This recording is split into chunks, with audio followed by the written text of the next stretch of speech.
In a quiet, peaceful corner of a Bodon, lived a man many envied, not because he was the richest, though he had wealth, nor because he was the most powerful, though he commanded respect. He was envied because he was happy. His name was Chief Adewale. At his side stood Mama Teni, his wife of 15 years. Graceful, humble, the kind of woman whose presence felt like sunlight on a cold morning. Together, they raised 3 beautiful children, and their home overflowed with joy. But sometimes, peace is not broken by thunder. It is stolen by a whisper. One quiet morning, she walked in.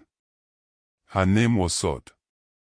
Young, beautiful, confident, with a smile that twisted truth into temptation. She came asking for a job, but left with far more. She lingered like perfume, soft, persistent, intoxicating. And the chief began to listen. Mama Teni noticed. Her smiles became tighter, her prayers longer. Until one day, Chief Adewale came home and said, "I'm marrying Sade."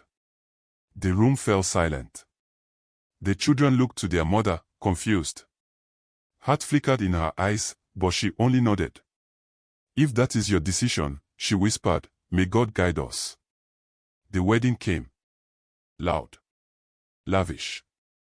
But in Mama Teni's heart, the drums sounded like war. At first, Sade played the perfect bride. Polite. Charming. Helpful. But it was a mask.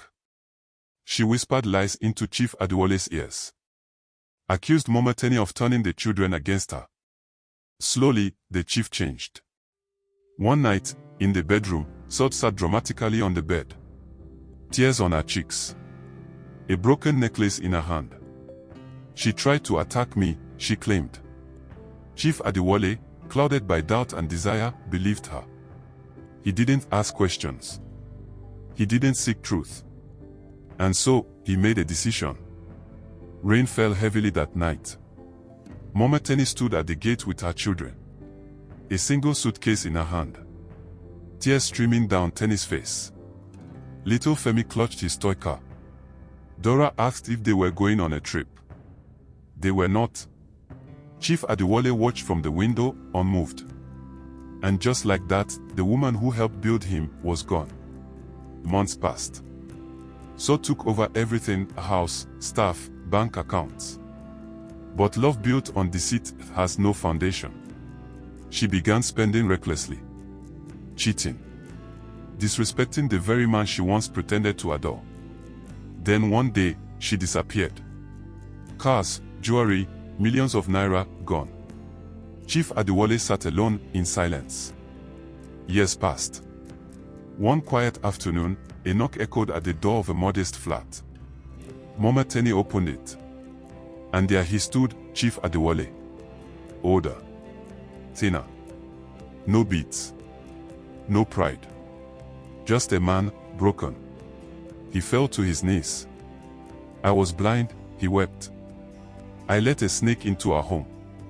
I destroyed the people who loved me most." Mama Teni looked at him. Her eyes soft, but weary. "I forgave you long ago," she said. But some wounds leave scars, even after they heal. The children stood behind her, grown now.